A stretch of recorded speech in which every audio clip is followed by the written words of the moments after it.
Hello बच्चों, स्वागत है आपका हमारे YouTube चैनल पर। तो चलिए क्वेश्चन नंबर 12 तक हम लोग कंप्लीट कर चुके थे। मिसलेनियस एक्सरसाइज चैप्टर 8 यानी कि सीक्वेंस एंड सीरीज का। ठीक है, क्वेश्चन नंबर 13 से अब होने वाला है। क्वेश्चन नंबर 13 करते हैं। चलिए क्वेश्चन नंबर 13 क्या कहता है। क्वेश्चन नंबर 13 का कहना है कि a farmer buy tractor, a used tractor, है ना, फॉर रुपीज 12,000। ठीक है, 12,000 रुपया में कोई एक यूज ट्रैक्टर कोई फार्मर खरीदते हैं। ठीक है, ही पेज रुपीज 6,000 यानी कि 6,000 रुपया कैश में पेमेंट करते हैं and agrees to pay the balance in annual instalments of rupees 500, है ना, plus 12% interest on the unpaid amount. ठीक है, वो 6,000 रुपया पेड करते हैं। 12,000 में कोई ट्रैक्टर है, खरीदते हैं, 6,000 रुपये कैश दे देते हैं। ठीक है, और बाकी का जो 6,000 बचा है वो कहते हैं कि 5-5 100 रुपया करके इंस्टॉलमेंट देंगे हर एक साल, है ना, एनुअल इंस्टॉलमेंट करेंगे 500 रुपया करके। उसमें हम 12% इंटरेस्ट देंगे, 12% हम इंटरेस्ट देंगे जो अनपेड अमाउंट मेरा होगा, है ना। जैसे अभी 6,000 बचा है तो उसका 12% हम देंगे अगला साल ज्यादा। उसके अगले साल जो अनपेड अमाउंट होगा उसका 12% देंगे। इस प्रकार से है। तो क्या कहा जा रहा है, how much will the tractor cost him. तो लास्ट में ट्रैक्टर का कॉस्ट कितना पड़ेगा, क्यों, क्योंकि इंटरेस्ट लग रहा है, 12,000 से तो जरूर बढ़ जाएगा, तो कॉस्ट कितना पड़ेगा ये बताना है। चलिए ठीक है, सॉल्यूशन शुरू करते हैं। हाँ, सबसे पहले तो क्या दिया हुआ है कि एक फार्मर है, a farmer buy a used tractor, या ट्रैक्टर लिख देते हैं, चलिए ट्रैक्टर, है ना, फॉर रुपीज कितना है 12,000। ठीक, इतना रुपया में एक ट्रैक्टर खरीदते हैं, है ना। He pays 6,000 in cash,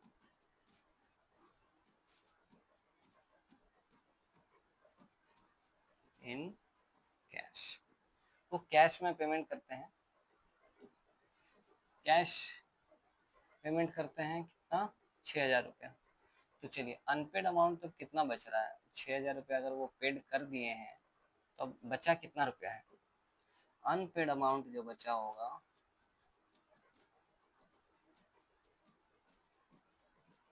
unpaid amount 12,000 रुपया का ट्रैक्टर था, उसमें से 6,000 दे दिए हैं, तो अनपेड अमाउंट यानी कि जो बचा हुआ है राशि वो कितना बचा है, 6,000 रुपया।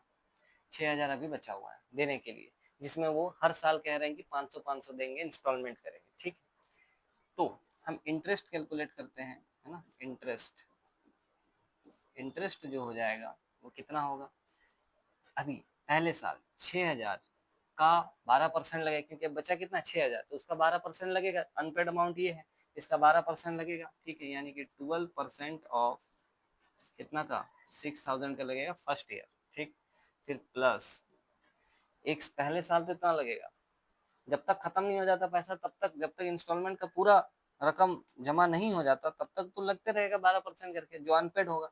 अब 500 रुपये हम पहले साल भर दिए हैं, मतलब 6,000 का पहला साल तो लगा, फिर 500 रुपये तो उसमें भर दिए हैं, 500 रुपये का इंस्टॉलमेंट कट गया है। तो अब जो बचेगा वो 12% ऑफ कितना का, 5,500, यानी कि 5,500 का बचेगा। क्यों, 500 रुपया तो पहला साल दे दिया, अब 5,500 रुपया अनपेड रहेगा, उसमें 12% लगेगा सेकेंड ईयर वाले में, है ना। और इस प्रकार से चलते रहेगा। लास्ट में, लास्ट में ऐसे 500-500 देते देते लास्ट में बचेगा 500 रुपया, और उसका भी 12% देना होगा, 12% ऑफ 500। ठीक है, ये अंतिम वाला होगा। ठीक है, चलिए इसको कैलकुलेट कर लेते हैं तो पता चल जाएगा कितना ज्यादा लग रहा है। ये तो लग ही रहा है 12,000 रुपया, ज्यादा कितना लग रहा है, इंटरेस्ट ब्याज कितना लग रहा है, ब्याज कैलकुलेट कर लेते हैं, इंटरेस्ट कैलकुलेट कर लेते हैं, उसमें जोड़ देंगे, आंसर आ जाएगा। ठीक है, 6,000 का 12%, है ना, परसेंटेज का चिन्ह हटाएंगे, क्या आएगा, नीचे 100 बैठेगा। चलिए प्लस यहाँ पर कितना है, 5,500, 5,500 का 12%। ठीक है, इतना, है ना। फिर उसके बाद प्लस में सबको कैलकुलेट करना होगा, देख लेते हैं। सभी के पास आप देख सकते हैं क्या आ रहा है, एक बार लिख देते हैं। चलिए सभी के पास यहाँ पर आ रहा 500 इंटू 12/100। ठीक है, सभी के पास आप देख रहे हैं 12/100, 12/100, 12/100 सबके पास रहेगा, 12% सबका लग रहा है, ठीक है। तो हम 12/100 को कॉमन निकाल दे रहे हैं, 12/100 बाहर, अंदर ब्रैकेट लगा देते हैं, क्या बच रहा है, यहाँ पर बच रहा है 6000 जोड़, यहाँ पर क्या बच रहा है 5500 जोड़, यहाँ पर क्या बचेगा 5000, और इस तरीके से करते करते अंतिम वाला जो होगा वो बचेगा कितना 500 यहाँ पर, ठीक है। अब क्या कर सकते हैं, अब देखिए ये एक एपी बन रहा है, जीबी नहीं बन रहा है, ये एपी बन रहा है। 6000 में से फिर 500 घट गया, फिर 500 घट गया, 500 500 घटते जा रहा है। चलिए, तो इसका मतलब है ये क्या बन रहा है, एपी बन रहा है, और सम ऑफ एपी है ना, सम ऑफ एन टर्म्स, कितने टर्म्स है यहाँ पर, कितने टर्म्स है। अच्छा, एक चीज आपको कितने टर्म्स है ये आपको पता लगाना होगा, ठीक है। या तो आप ए एन का फॉर्मूला लगा के कर लीजिए, a plus n minus one into d वाला, या फिर जिसमें ए एन ये होगा है ना, ए ये होगा और डी इसमें से इसको घटाने के बाद -500 होगा, ऐसे करके आप एन निकाल लीजिए। या फिर आप दिमाग लगाइए कि 6000 रुपया खत्म होते होते 500 रुपया, मतलब 6000 रुपया 500 अगर दे रहे तो कब तक खत्म हो जाएगा, 12×5 = 60 होता है, 12×5 = 60 होता है, यानी कि 500 करके 12 महीना 12 साल अगर हम देते हैं तब जाकर 6000 रुपया कंप्लीट होगा, यानी कि एन का मान कितना होने वाला है 12 होने वाला है, ठीक है। तो चलिए आगे बढ़ते हैं, हम डायरेक्ट यहाँ पर एन का मान समझ गए हैं कि 12 होने वाला है, डायरेक्ट बैठा देते हैं, ठीक है। तो यहाँ पर अपने पास क्या है, यहाँ पर अपने पास है 12 बटा कितना 100, यहाँ पर बन जाएगा क्या, जोड़ कैसे निकालते हैं, जोड़ निकालने के लिए n/2 और उसके बाद ब्रैकेट में a प्लस an होता है, ठीक है। चलिए, इस प्रकार का कुछ फॉर्मूला होता है सम ऑफ n टर्म्स एपी का। ये है 12 कितना 100, ये हो जाएगा आपके पास मल्टीप्लीकेशन में n का मतलब बैठा देते हैं, चलिए n का मतलब कितना कितना साल लगेगा 12, 12 बटा कितना 2, ए का मतलब कितना है 6000 और ए एन का मतलब कितना है 500। चलिए कुछ इस प्रकार से, अब यहाँ पर इसको हल कर लेते हैं, ये आपका अंदर कितना हो जाएगा, ये हो जाएगा 12 बटा कितना 100 गुना में है ना, ये हो जाएगा 6 और गुना में इधर हो जाएगा 6500, ठीक है। चलिए सबको लिख दिए हैं, ये एपी बन रहा है। चलिए ठीक है, काटते हैं, अब काटा कुटी करना है, भाग गुना अच्छा ये 2 जीरो से देखिए 2 जीरो तो कट रहा है आसानी से है ना, 12 छक कितना होता है 12 छक 72 और इंटू में ये कितना है इधर 65, इसको बस कैलकुलेट करते हैं, जो आएगा वो इंटरेस्ट है अपना है ना, उतना इंटरेस्ट लग रहा है। चलिए ठीक है, 72 को अगर 65 से मल्टीप्लाई करिएगा तो यह आ जाएगा 10, इधर है ना 36, इधर हो जाएगा 2, इधर 1, अच्छा 42 और 43, ठीक है, ये हो जाएगा 8 6 4, 4680, ये बन जा रहा आपके पास 4680, इतना रुपया, ये इंटरेस्ट है, ये सिर्फ क्या है इंटरेस्ट है ना, ये इंटरेस्ट है, इतना इंटरेस्ट लग रहा है, इतना ज्यादा लग रहा है, ठीक है। तो जो लिख देते हैं फाइनल क्या हो रहा है 10, द कॉस्ट ऑफ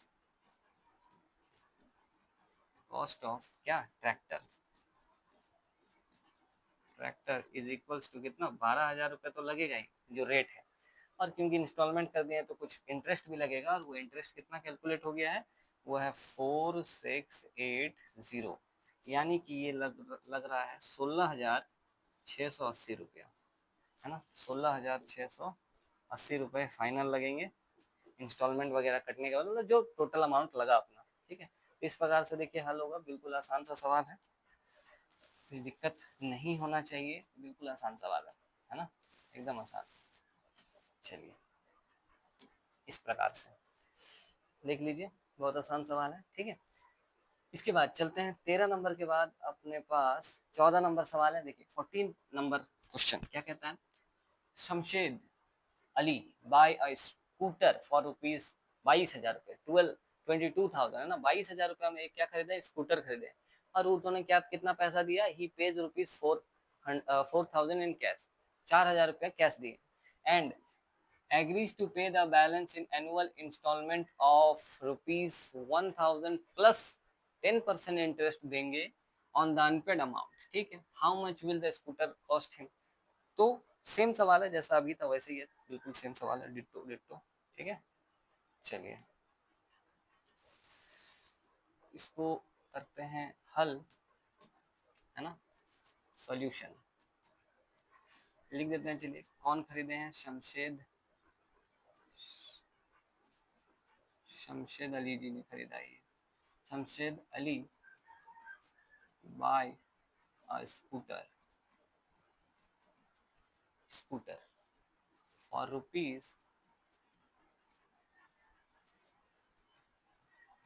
₹22,000। ठीक, ये पता है अपने को।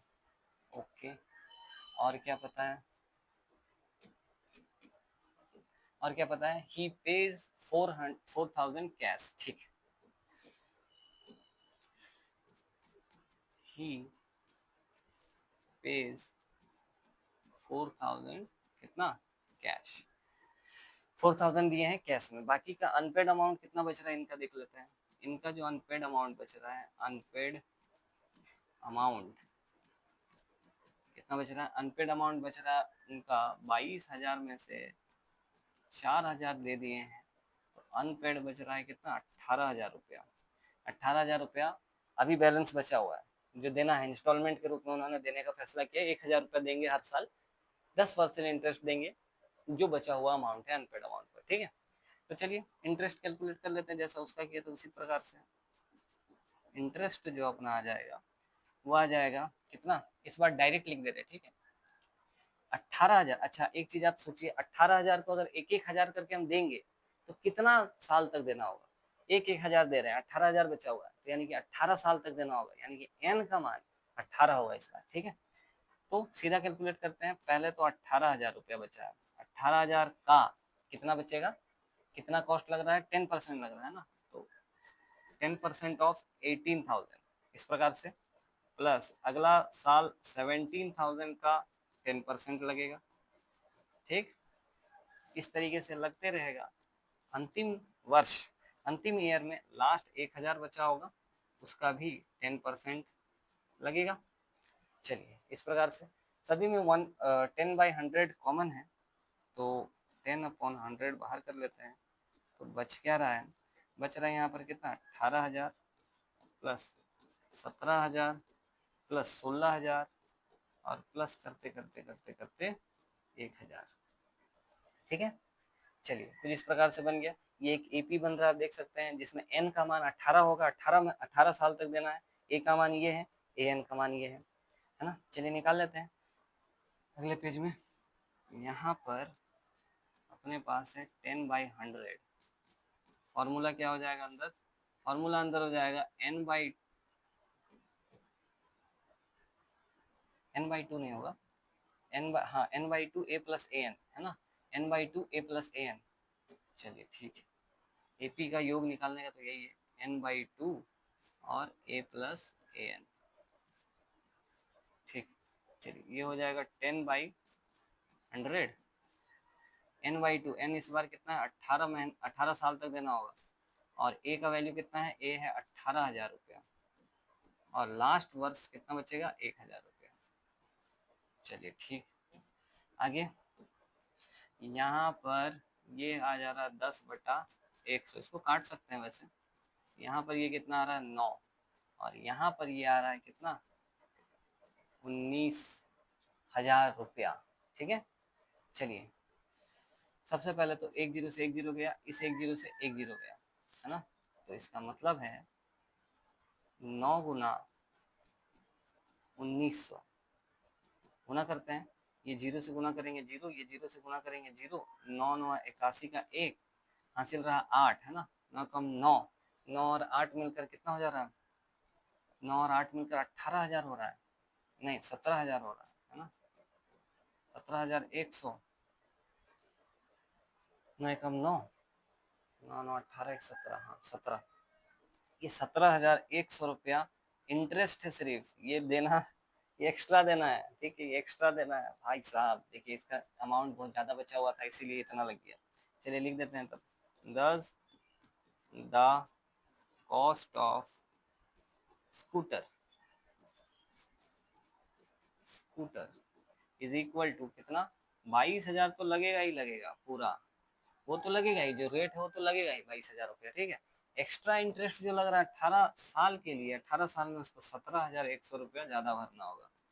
चलिए ठीक है, तो 22,000 और 17,000 को कैलकुलेट कर लीजिए कितना हो रहा है।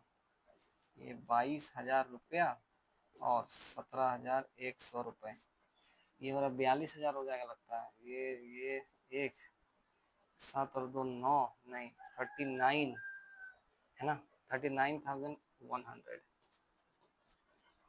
इतना रुपया हो रहा है फाइनल कॉस्ट। ठीक है, एक बार कैलकुलेट कर लीजिएगा अपने से भी, मल्टीप्लिकेशन वगैरह है ना, उसमें काफ़ी मिस्टेक हो जाता है कभी कभी, छोटा छोटा। इतना लगेगा फाइनल अमाउंट, उसको 18 साल तक चुकाना है। फाइनल कैलकुलेट करेगा कितना लग गया हमको, इतना रुपया लग गया। ठीक है, इस प्रकार से हल होगा, सेम सवाल था। चलिए आगे बढ़ते हैं। Question number 15, a person writes a letter to 4 of his friends. He asks each of them to copy the letters and mail to 4 different persons with instruction that they move the chain similarly, assuming that the chain is not broken and that it cost 50 paise to mail one letter.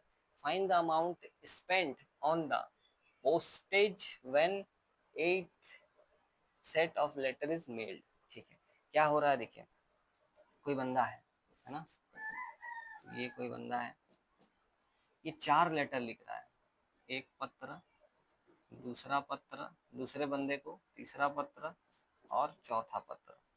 उसके बाद क्या हो रहा है, ये जो बंदा है ना, ये जिसके पास पत्र गया, ये इसको बोल रहा है कि अब तुम 4 लोगों को भेजो, तुम 4 लोगों को और पत्र भेजो, 1 2 3 4।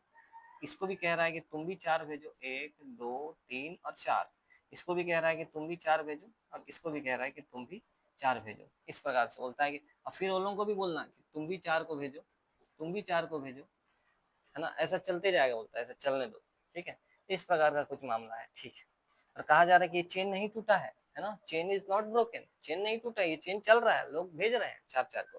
ठीक है, और एक लेटर को देने में, जैसे इसको दिए, एक लेटर देने में मेरे को 50 पैसे का खर्च आ रहा है। ठीक है, 50 पैसा, 50 पैसा, 50 पैसा, 50 पैसा, 50 पैसा, इस तरह से खर्च आ रहा है, बढ़ रहा है।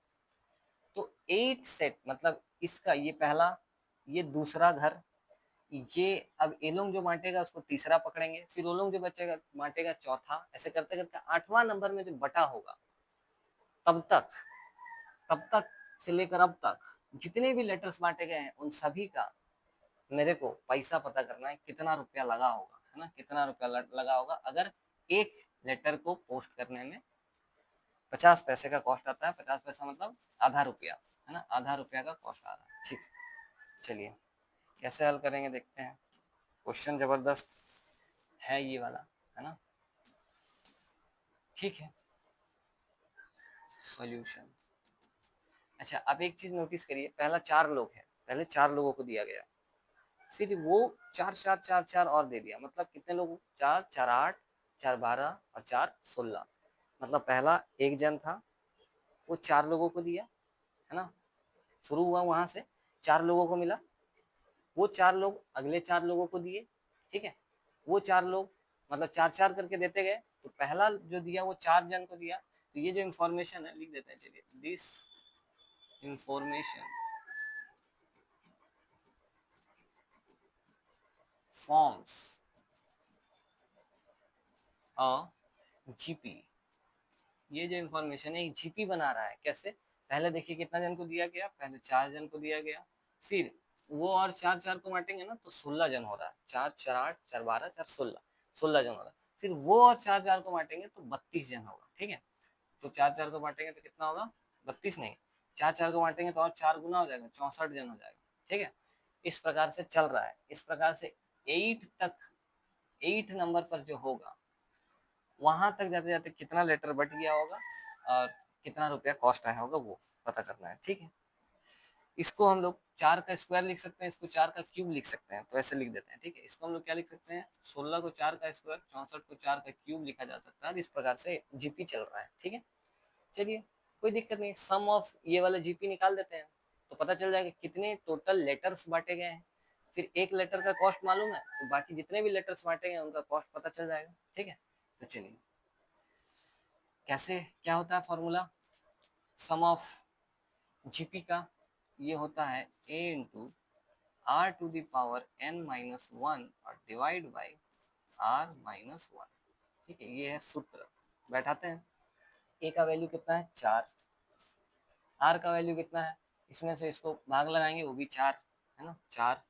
n का मान कितना होगा 8 होगा, है ना, n का मान कितना होगा 8। क्यों ऐसे पता आपको n का मान 8 होगा? क्यों? क्योंकि 8 घर तक चल रहे हैं हम लोग, ठीक है, 8 घर तक चल रहे हैं। 8वां जो बांटा गया होगा लेटर्स उस सेक्टर तक, तो n हम लोग 8 घर तक ही देखेंगे, ठीक है। तो ये हो जाएगा 8 माइनस का 8 डिवाइड बाई ये हो जाएगा कितना, r का मान 4, ठीक है। तो अपने पास ये आ जाएगा 4/3, ठीक है, या फिर हाँ ठीक है 4/3 लिख लेते हैं, 4/3 और गुना में ये हो जाएगा कितना बताए, तो इसको 4 का घात 8 को तो निकालना पड़ेगा, कैलकुलेटर का मदद से निकाल लेते हैं। 4 का घात 8 कितना होता है, 4 into 4 into 4 into 4 into 4 into 4,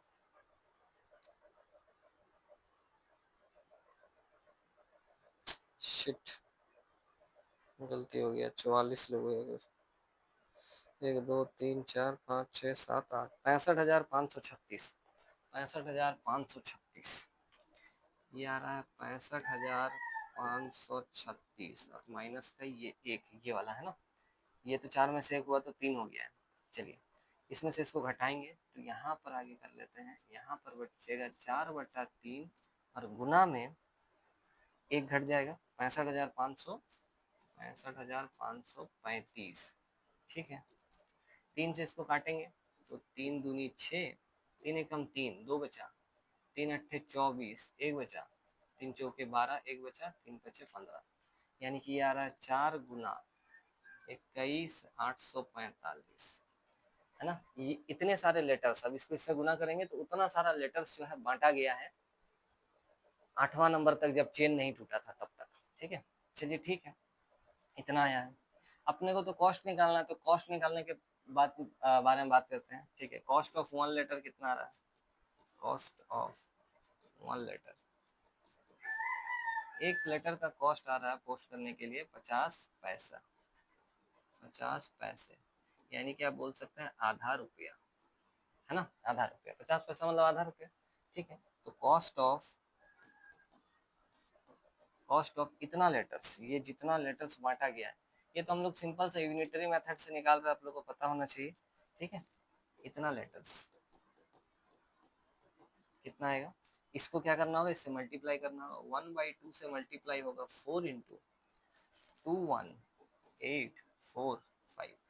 चलिए ठीक है, बस इसको कैलकुलेट कर लेते हैं, इससे इसको काट लेते हैं, 2 बार में कटेगा, 2 से अगर इसको गुना करेंगे तो 21 21 42,000, इधर 800 800 43,000, 8 8 16 43,000 कुछ बन रहा है। चलिए देखते हैं, 5 दूनी 10 का 0 हासिल रहा 1, 8 और 1 9, 16 का 6 हासिल रहा 1, है ना, 2 और 1 कितना 3 और ये 4, 43,690 रुपीज, इतना रुपया लगेगा। उस प्रकार से अगर चल रहा है लेटर और एक लेटर का कॉस्ट अगर इतना है तो इतना रुपया लगेगा टोटल, और इतना लेटर पोस्ट हुआ है उतना देर तक, ठीक है। तो इस प्रकार से करना था। देखिए आसान है सवाल, वैसे थोड़ा सा सोचने वाला सवाल था, जीपी बन रहा था वैसे, है ना। चलिए आगे बढ़ते हैं, 15 नंबर के बाद 16 नंबर सवाल, 16 नंबर सवाल कर लेते हैं।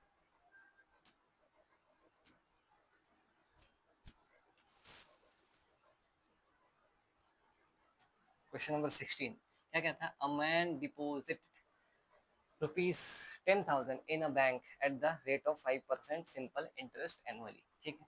साधारण ब्याज, सिंपल इंटरेस्ट मतलब क्या, साधारण ब्याज, चक्रवृद्धि ब्याज नहीं कि जो बचा अमाउंट अनपेड अमाउंट है उस पर इंटरेस्ट, अनपेड अमाउंट है उस पर इंटरेस्ट, ऐसा नहीं है। जो एक बार अमाउंट डाल दिए हैं हम उसी पर इंटरेस्ट लगते रहेगा, उसी पर, है ना। 500 रुपया डाले हैं तो 500 पर ही लगेगा 10%, 500 पर ही लगेगा 10%, 500 पर ही लगेगा 10%, उसको हम लोग सिंपल इंटरेस्ट कहते हैं, ठीक है।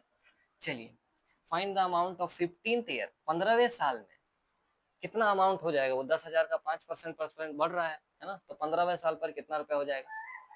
Since he deposit the amount and अच्छा मतलब 15 साल में अगर वो डिपॉजिट करता है तो फिर कितना अमाउंट हो जाएगा, and also calculate the total amount after 20 year, मतलब 20 साल के बाद, 21वें साल में, 20 साल के बाद यानी कि 21वें साल में उसका अमाउंट कितना हो जाएगा ये पता करना है। ठीक है, चलिए सबसे पहले तो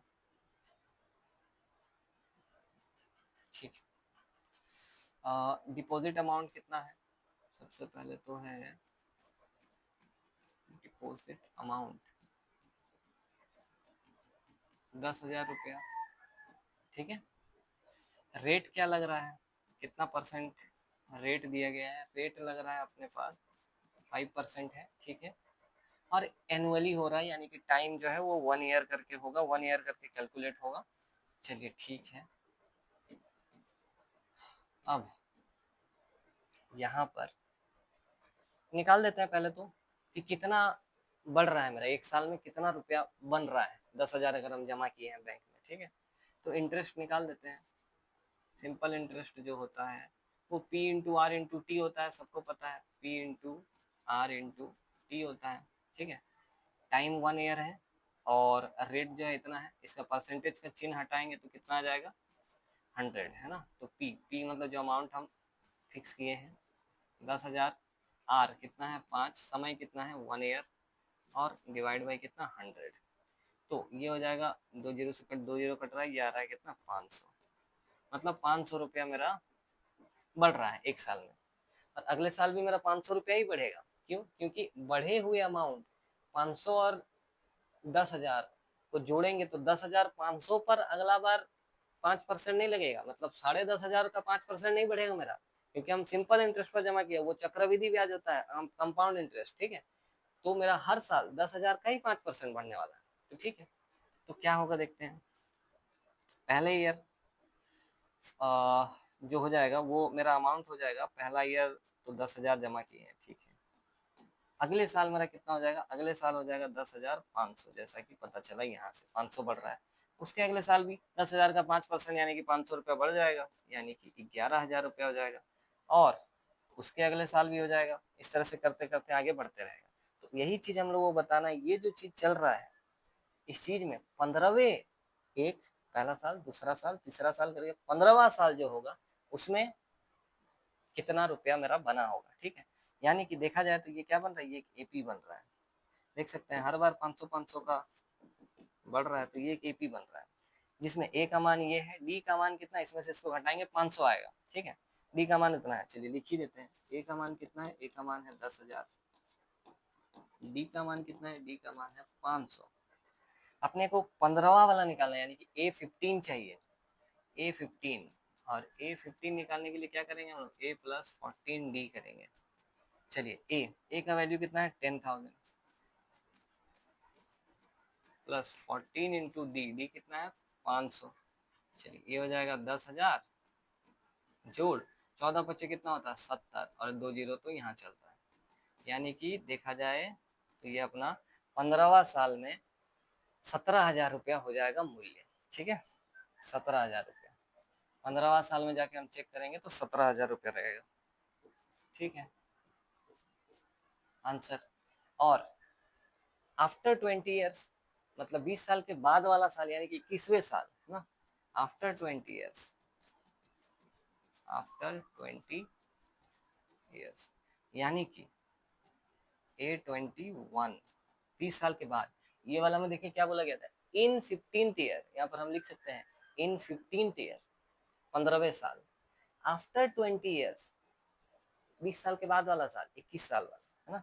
चलिए कैसे निकलेगा, A प्लस 20D करने पर निकलेगा।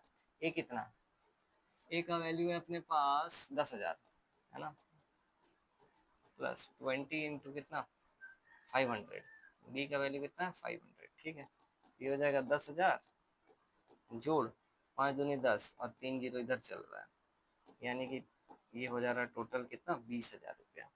20,000 रुपया फाइनल आंसर है ना, यहाँ पर भी ₹17,000 और 20,000, 21वें साल 20,000 रुपया हो जाएगा, 500-500 करके अगर बढ़ रहा है। बस यही आंसर है, और कुछ नहीं करने का जरूरत है, ये दोनों निकालना था।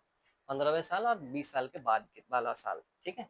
तो आसान है, देखिए थोड़ा सा साधारण ब्याज का नॉलेज होना चाहिए, यानी कि सिंपल इंटरेस्ट का होना चाहिए, तो आसानी से हम लोग निकाल सकते हैं। ये फॉर्मूला होता था, 7 क्लास में सीखे थे, ठीक है।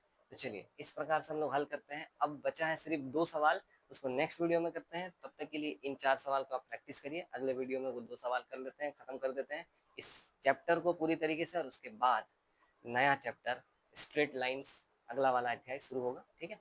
तो चलिए, अभी तक अगर वीडियो को देख रहे हैं तो लाइक और सब्सक्राइब करना तो बनता है, कर दीजिए, सब्सक्राइब कर दीजिए, ठीक है। मिलते हैं नेक्स्ट वीडियो में, तब तक के लिए जय जगन्नाथ।